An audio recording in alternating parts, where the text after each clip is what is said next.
Bonjour mesdames et messieurs.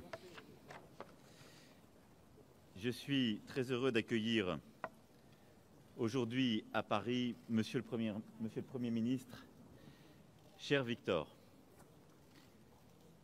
Ce n'est pas votre première visite, ce n'est pas notre premier entretien bilatéral, mais c'est la première fois que nous nous retrouvons pour une discussion approfondie ici à l'Élysée. Je vous remercie d'être présent ce jour. Je tenais aussi à vous remercier pour votre présence aux cérémonies d'hommage au président Chirac, puis au déjeuner que nous avions ici organisé. Je crois que tout le monde a été extrêmement sensible à cette présence, cette marque d'amitié que vous avez témoignée, vous qui avez connu le président Chirac, nous l'avons à plusieurs reprises évoqué. Notre discussion sera comme toujours franche, utile comme à chaque fois, car l'Europe qui nous réunit et le moment que nous vivons l'impose sans doute plus que jamais. En effet, nous vivons un moment de l'Europe extrêmement important et sensible. Il y a une nouvelle Commission, un nouveau Parlement européen qui se mettent en place et qui affrontent tous deux une crise politique que nous ne devons pas laisser s'installer et se développer. Je crois dans l'unité. Je pense indispensable que des solutions soient trouvées et je crois indispensable d'avoir une commission forte qui puisse porter des projets ambitieux.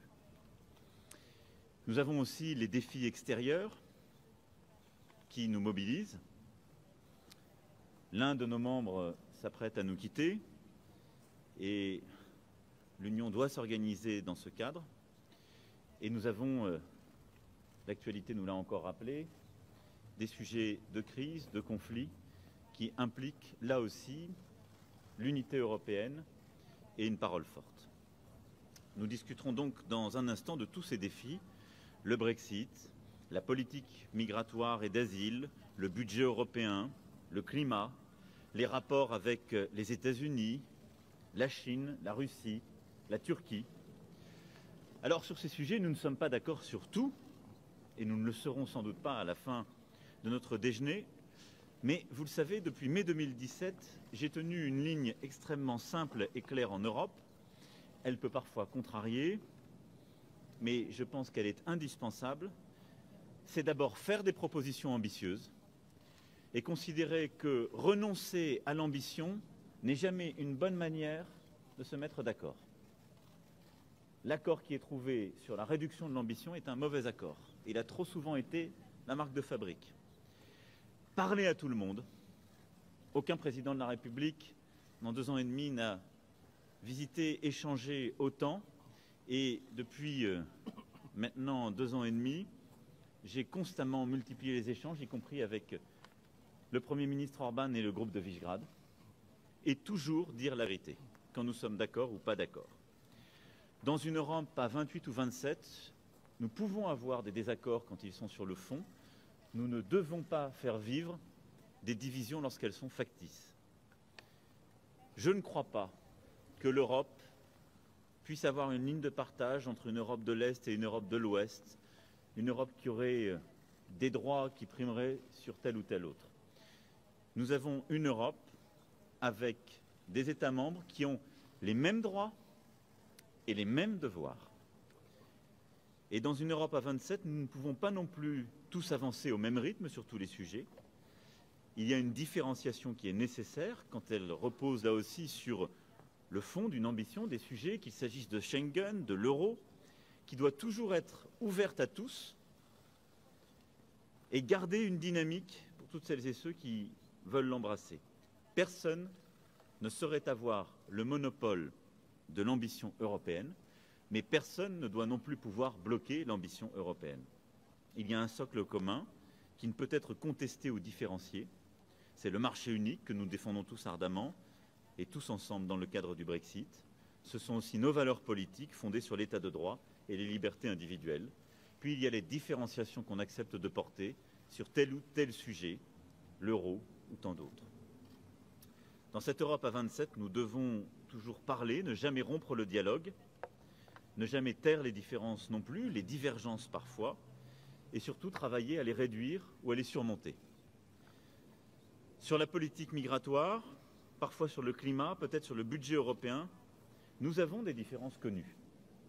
Mais sur ces sujets, je suis convaincu que nous pourrons trouver un accord dans les prochains mois, avec aussi l'impulsion de la nouvelle Commission. C'est pour ça que je pense indispensable de sortir des crispations actuelles et d'avoir une Commission forte. J'y travaillerai pour ma part sans relâche avec le Premier ministre Orban comme avec le groupe de Visegrad. Et à plusieurs reprises, les échanges que nous avons pu avoir ont montré d'ailleurs leur capacité à déboucher sur des solutions utiles. Lorsqu'il s'est agi de construire une nouvelle équipe européenne, les discussions que nous avons pu avoir à des moments critiques, et la coordination de ces discussions a été, je crois, un élément décisif pour l'intérêt européen. Sur beaucoup de sujets sociaux, d'autres sujets économiques, nous avons su aussi à chaque fois trouver des avancées concrètes. Je dis tout ça parce que, à mes yeux, notre survie dans la géopolitique mondiale ne tient qu'à la force de l'Europe. Ceux qui pensent que nous pouvons, en restant isolés ou en recréant de l'isolement, être plus forts dans la géopolitique mondiale se trompent. Ceux qui pensent qu'une Europe qui se divise, qui se fracasse sur ses propres conflits, sur ses propres chicayas, ressort plus forte à l'égard du reste du monde. Quand l'Europe a à s'exprimer sur ce qui se passe en Syrie, sur un dialogue constructif avec la Russie, sur la crise ukrainienne, sans naïveté aucune, sur le dialogue avec les États-Unis ou avec la Chine, ceux qui pensent que les petites divisions nous rendent plus forts se trompent. Ils se trompent de siècles, ils se trompent d'époque. Et ils nous affaiblissent collectivement. Et donc, sur ce point, je sais que Viktor Orban me rejoint, comme en témoigne notamment son engagement dans l'Europe de la défense et la préférence toujours donnée par la Hongrie aux industries de défense européennes, par souci d'indépendance et de souveraineté. L'Europe, elle est faite de divergences, de désaccords, mais c'est un trésor pour nous unique. D'abord, le trésor de notre unité. Et donc, il est important de toujours discuter, échanger, pour bâtir des convergences et construire des accords. Et ensuite, l'Europe d'aujourd'hui, elle a besoin de plus de souveraineté, elle a besoin de plus d'ambition, elle a besoin de plus d'unité. C'est cela dont nous allons discuter. C'est cela aussi, ensemble, que nous allons continuer à bâtir à travers ce dialogue nécessaire et fécond pour notre Europe dans les prochains mois, pour la Commission européenne qui arrive et pour les prochains défis qui sont les nôtres. Je remercie à nouveau Monsieur le Premier ministre d'être à Paris aujourd'hui et d'avoir accepté cette invitation à déjeuner pour échanger librement sur tous ces sujets. Merci, cher Victor.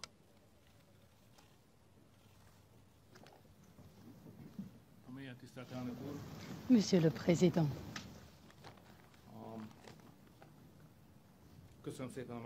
je vous remercie pour cette invitation qui m'honore. Les Hongrois aiment se rendre à Paris. Je vous remercie particulièrement de m'avoir invité à l'automne. Pour les journalistes, nous avons un poème qui dit que l'automne s'est rendu à Paris. Tous les écoliers connaissent ce poème et c'est un honneur pour moi d'être à Paris à l'automne. Monsieur le Président a évoqué les sujets dont nous allons nous débattre, du pouvoir, mais c'est avant tout ma curiosité intellectuelle qui m'a invité à Paris. Nous avons des divergences en effet, mais la présidence et le président de la France jouit d'un amour infini en Hongrie, car vous mettez sur la table des sujets qui sont d'envergure et nous apprécions énormément. Nous espérons tous en Hongrie qu'il y aura à nouveau une grande vision en Europe et nous allons pouvoir parler de l'avenir large qui nous attend. Aujourd'hui, nous souhaiterions échanger avec Monsieur le Président sur les sujets dans lesquels nous nous entendons. En effet, la France et la Hongrie se battent pour une Europe forte économiquement, et politiquement. Les régions sont différentes en Europe. L'Ouest diffère de l'Est, mais nous avons besoin d'unité et de coopération. Et je suis convaincue que nous allons trouver la voie vers ce désir. La sécurité est un sujet d'envergure. Nos points de vue sont très proches. Le besoin de la défense des frontières, le besoin d'avoir une armée européenne commune est également un vœu que nous appelons tous de nos vœux, justement. Je vais expliquer aussi à Monsieur le Président pourquoi notre vision est différente en ce qui concerne l'immigration. En effet, la tradition civilisationnelle hongroise ainsi que sa langue diffèrent de la langue française et de la tradition civilisationnelle. C'est pour cela que nous sommes prêts en Hongrie d'être solidaires et nous attendons cette solidarité. En ce qui concerne les échanges entre la France et la Hongrie, la France est le 4e investisseur le plus important en Hongrie. Nos échanges commerciaux sont excellents. 670 sociétés emploient 40 000 Hongrois. Nous apprécions énormément cet investissement en Hongrie et nous les attendons afin de poursuivre leur travail. Je suis sûre que nous allons longuement nous étendre sur l'élargissement de l'Union européenne car c'est une question d'envergure. Nous allons nous entretenir avec Monsieur le Président avec l'élargissement. En effet, l'élargissement évoque souvent des questions de détail, mais ce qui compte avant tout, c'est la sécurité. Je suis à la tête d'un pays membre qui est l'ouverture par l'Est, par le Sud, vers l'Union européenne. En effet, nous devons plus fermer cette ouverture vers le Sud. Nous devons en effet renforcer la sécurité de l'Union européenne. Je vais avancer mes arguments afin de trouver le bon rythme et les bonnes méthodes pour y arriver. La Hongrie est un champion du climat. Nous allons donc évoquer le climat. En ce qui concerne notre émission de CO2, nous sommes parmi les premiers tiers ayant le moins d'émissions de CO2. Tout en abaissant nos émissions, nous allons tout faire afin de rester compétitifs en Europe et dans le monde. En effet, je remercie encore une fois, c'est un honneur pour moi d'être là aujourd'hui. Nous avons parlé du feu Jacques Chirac, président Jacques Chirac.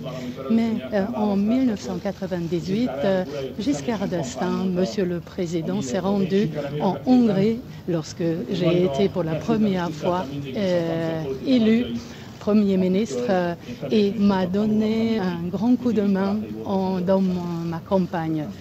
Merci beaucoup pour cette invitation. Merci beaucoup.